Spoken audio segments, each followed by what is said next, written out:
Me oleme peatunud Efesuse kirja juures, mis rõhutab Jumala väge, Jumala saladust, Jumala tõelist ja elumuutvat toimimist koguduse elus ja koguduse kaudu. Efesuse kogudus oli noor kogudus, kes elas palju rahvuselises keskkonnas, maailmalinnas, võiks nimetada omal ajal. Ja üheks tema suureks väljakutseks oli see, et need inimesed, kes elasid Efesuses, olid paljudest hirmudest tõmmatud ja tõugatud. Ja see on üks põhjus, miks Efesuse kiri rõhutab seda, et Jumalal on meelevald, evangeeliumil on vägi ja Jumala saladus on juba aegade algusest olnud suunatud inimese vabastamisele. Aga võiks küsida, mida see tähendab tänases päevas, mida tähendab Efesuse kirja sõnum tänase päeva hirmude keskel. Meego, mida sina ütled selle kohta? Ma arvan, et tänapäeva inimene on jäänud kuidagi õnnetult iseenda külge kinni. Et ta vaatab maailma hästi enesekeskselt, ta arvab, et ta saab üksi hakkama.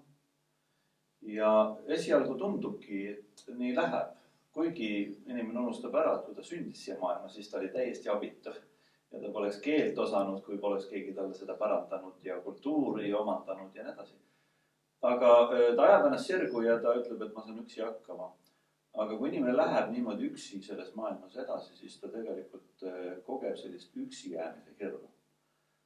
Eksistentsiaalset üksindust. Ja ma arvan, et inimene ei ole loodud tegelikult üksi olema. Jumal on öelnud juba inimese loomisel, et inimesel ei ole hea üksi olla. Ja inimene kogeb tegelikult niisugust õudu iseenda peeglisse vaatamisega, tegelikult ka omaenda puudustega kohtumist ja siis seda, et ma ei tea, kes ma olen ja kuhu ma liigun. Inimene hakkab tõenäoliselt sellises olukorras haarama mingite hoobade järgi, mingite tugisüsteemide järgi, mis võivad teda tegelikult aidata, aga vahel ka hoopis sedasi padrikusse juhatada. See on huvitav, et lugesin kuskilt, et inimene projitseerib tema enda sees olevat hirmu endast väljapoole. Ja kui see, mis tema sees on, ei ole leidnud lahendust, kui sinna ei ole tulnud vabadust, see, mida Piibel ja ka Efesuse kiri eriliselt rõhutab, kui inimesse endasse ei ole jõudnud Jumala vägi, mis teda lahti seob nendest hirmudest, siis näeb ta enda ümber väga palju niisuguseid asju, mis tekitavad temas ebakindlust ja mida ta siis mingisuguste vahenditega püüab lepitada 2000 aastat tagasi omal moel, tänapäeval omal moel. Aga Einike, mida sina ütled juurde? Ma arvan, et lisaks sellele, et inimene mõtleb, et ta saab üksi hakkama, tegelikult on ka see, et ta ei usalda, et ta väärib armastust või ta väärib hoolimist või ta üldse väärib teise inimese tähelepanu. Ja see on see, millega mina hiljuti olen nagu rohkem kokku puutunud, on see, et kus inimene ütleb, et miks ta üldse peaks olema minust huvitatud, miks ta peaks tahtma elu minuga jagada. Ja sellegi taga on ju tegelikult hirm sellest, et ma ei ole väärt seda, et must hoolitakse ja mind armastatakse ja ilmselt on see iga ühele natuke tuttav tunne. Et võib-olla see, mida Efesuse kiri ütleb, on see, et Jumal armastab meid aegade algusest saadik ja on planeerinud meile suurepärase tuleviku. Ja selle uskumine on üks Efesuse kirja sõnum, mis meid täna julgustab. Et me oleme iga üks väärt Jumala armastust. See viib muidugi mõtted tegelikult nagu võib-olla psühholoogiliselt veel sügavamale, kui hirm on häbikogemus, mis on kuskil sügavalt inimese sees, et ma pean õnnestuma, aga kes ütleb mulle, et ma olen õnnestunud ja sageli nagu inimene otsib siis seda eneseteostuse või mingisuguste väljendusvahendite kaudu, aga kui tal ei ole, ma arvan ka sellist elavat, turvalist, usaldavat Jumala suhet, siis häbikogemus jälitab teda kogu aeg, jälitab ja ta tahab hoida maski ees, et kõik on hästi ja tegelikult ei pruugigi olla. Muidugi meie seda teemat käsitledes vaatame rohkem nüüd ka tegelikult indiviidi või üksikinimese sisse. Võib-olla, et Efesuse kirja kirjutamise ajal seda nii palju isegi ei tehtud, vaid need hirmud olid väga tugevasti seotud nende jõududega, mida inimene ei suutnud kontrollida. Efesus oli teatavasti linn, kus kummardati 10 ebajumalaid. Artemise tempel oli kõige suurem, isegi maailma imeks on seda ju peetud.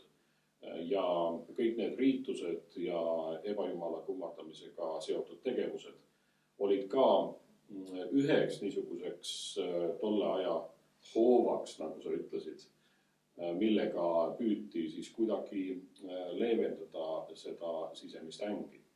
Aga ma küsiksingi nüüd, et mida tänapäeval tähendab ebajumalate keskel elamine kristlasena? Mida tähendab see, et Jumala vägi, Jumala lähedalolek, evangeelium saab kuulutatud niisuguses maailmas, kus on ebajumalate jõud, mis inimesi püüavad suunata? Kas see on nagu relevantne, kas see on nagu üldse tänapäeval tähendab midagi tänapäeva inimese jaoks või suudame me mõne sõnaga kuidagi anda mingisuguse suuna, kust seda üldse tõlgendada ja mõista, mida Efesuse kiri päris selgelt ikkagi esile toob? Mul tuleb kaks mõtet ja võib-olla esimene nendest ei ole nii otseses mõttes ebajumal, aga me vahel kasutame seda mõistet niimoodi, et me elame sellises massikultuuri, massikommunikatsiooni, isegi massi enesekommunikatsiooni maailmas, kus sageli niisugused staarid muutuvad ebajumalateks ja inimesed jälgivad ju live show'sid tegelikult 24/7, elavad kaasa nendele.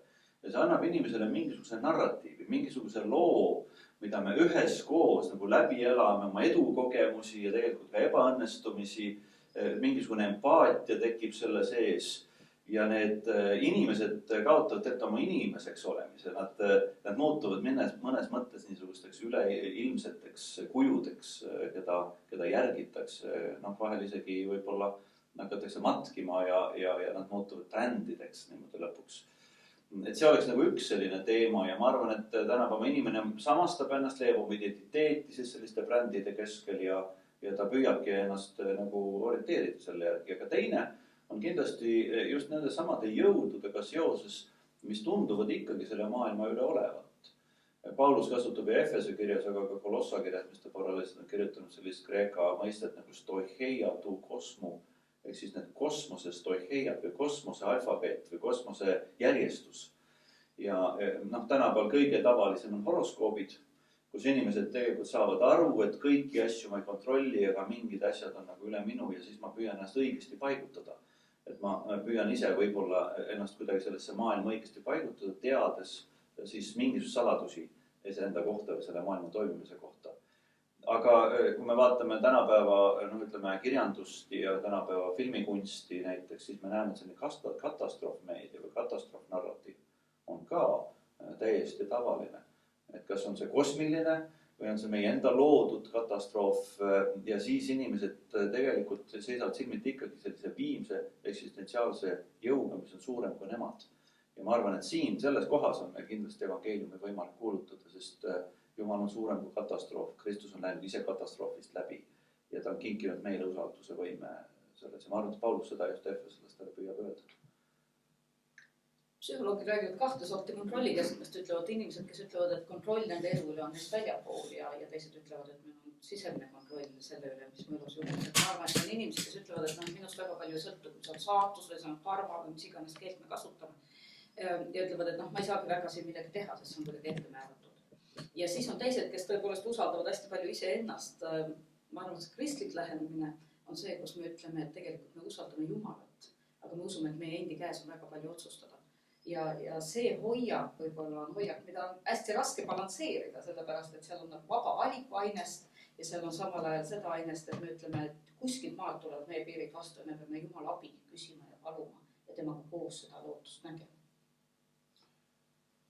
Minu jaoks seostub siin kuulates, mida teie olete öelnud ja kommenteerinud, see aspekt Efesuse kirjast sellise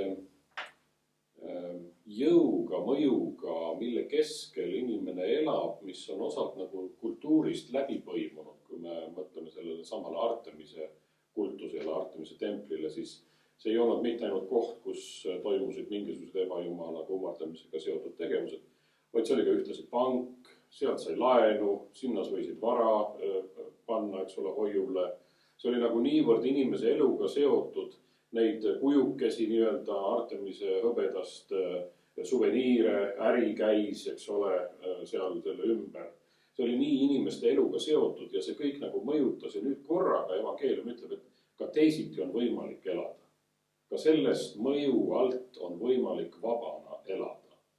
Ja võib-olla, et see ongi üks Efesuse kirja olulisi sõnumeid ja aitab meil mõista natukene neid jõudusid, mille keskel me oma kultuuris tänapäeval elame. Ja kuidas on võimalik kõige paremas mõttes teistmoodi elada, teistsuguse jõu, evangeeliumi päästva jõu all elada.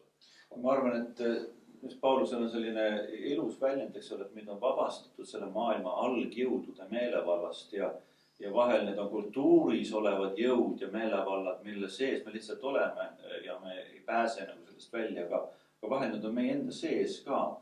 Tänapäeval levib üha rohkem ka selline deterministlik käsitlus inimesest, et ma ei saagi ennast muuta, ma olen juba niimoodi sündinud ja ongi kõik, ma olen pandud sellisesse karpi, nagu ma olen, aga ma usun ka, et just Paulus üritab Efese kirja kaudu öelda seda, et inimene võib muutuda, sest keegi on üle nende kõikide jõudude ja meid on vabastatud sellesse.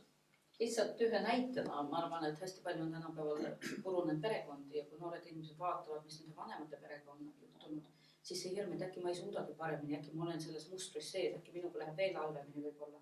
Et see ettemääratus tuleb natuke ka pärilikkuse mõttest, mis hästi levib, et me oleme kõik mõjutatud ja olemegi geneetiliselt mõjutatud. Aga et kas me näeme, et sellest on võimalik üle tõusta ja selles on lootust teha teistmoodi paremini?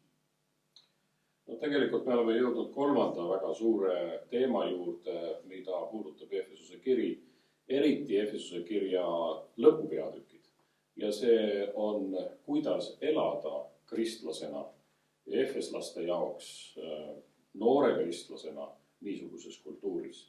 Ja seal on väga praktilisi nõuandeid jüngerluse jaoks, Kristuse järgimise jaoks, kristlasena elamise jaoks. Kes varastas, ärgu varastagu enam, tehke tööd ja kõik niisugused täiesti praktilised nõuanded. Kuidas Jumalat austada, laulge laule, palvetage, siis kogetage Jumala vaimu väge. Mis on tänapäeval need nõuanded, mis on Efesuse kirjast tulenevad või ka meie oma kontekstist tulenevad, kus Efesuse kirja sõnum kaasa kõlab jüngri jaoks oluliselt. Kuidas selles kultuuris, mis ei ole soodus Kristuse järgimisele, ometi kristlasena elada? Mulle isiklikult meeldib väga see, et Paulus ei hakka sealt peale, mida inimene peab ära tegema, vaid kes ta tegelikult seesmiselt peaks olema. Et see olemine eelneb tegelikult sellele, mida inimene peaks siis tegema, kuidas ta seda välja elab. Ja mulle meeldib ka see, et Paulus annab kaks väga olulist orientiiri inimesele. Üks on see, et ta ütleb, et sa oled loodud oma looja näo sarnaselt ja ela selle vääriliselt, et ma õpin loojat tundma. Ja teine on niisugune huvitav mõte, mida ta kasutab ja ta ütleb, et me peaksime saama täisealiseks Kristuses. Ehk siis meile tegelikult öeldakse, et ega nii nagu me täna oleme lapseealised või teismelised, et see kõik ei olegi veel välja arenenud, milleks me tegelikult oleme mõeldud olema. Aga ta annab meile nagu perspektiivi, kuidas edasi liikuda, et võtta Kristus eeskujuks ja liikuda tema poole. Ja siis selle lapse east välja kasvamise juures ta ütleb, et jätkis need lihad jõudnud eemale ja elagi sellise Kristuse vooluslikkuse järgi. Ja pärast ta jõuab suhete juurde, kus ta ütleb, kuidas me iseendast suhtestume, kuidas me suhtestume oma peresse, oma töökaaslastesse. Et see kõik tegelikult on selles, et meil on arenguvõimalus, me tegelikult saame edasi liikuda ja meil on keegi, kes läheb meie eel ja annab meile tegelikult eeskuju selles osas. Minu jaoks on huvitav, kui ausalt Paulus räägib sellest, et me ikkagi oleme kogudustes väga erinevad inimesed ja oli siis ja on nüüd ka, ega siin midagi muutunud ei ole, et me tegelikult tuleme erineva pagasiga, tuleme erineva taustaga, tuleme erineva kultuuriga ja võib-olla see on isegi suurem väljakutse, kuidas meiegi kogudused võiksid olla sellised, kus on kõikidel hea olla, olgu nad siis sotsiaalselt erineval tasemel, olgu nad rahvuslikult, mitmest taustast, kultuuriliselt. Kuidas me üksteist armastame siis, kui me oleme nii hirmus erinevad ja noh, küll me kõik teame, et ega see kerge ja mugav ei ole, aga kogudus on kutsutud siin teed ette näitama. Ja teine asi, mis minule kõrva ja silma jäi Efesuse kirja juures, on ikka see oma kutsumuse vääriliselt elamise küsimus. Me ei ela mitte sellepärast lihtsalt, et elada oma elu õigesti lõpuni ja siis kuidagi saada mingi positiivne kogemus sellest, et mul läks hästi ja nüüd ma lähen igavikuga taevasse ja olengi õnnelik.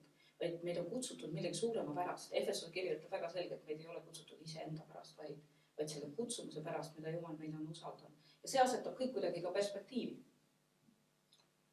Me oleme Efesuse kirja vaadelnud mitmes videopiiblitunnis. Oleme püüdnud nüüd sellel sessioonil kokku võtta vähemasti mõne olulise mõtte Efesuse kirjast. Loodan, et siit on mõtteainet edasimõtlemiseks Efesuse kirja lugedes, aga ka kodugrupis sõpradega või koguduses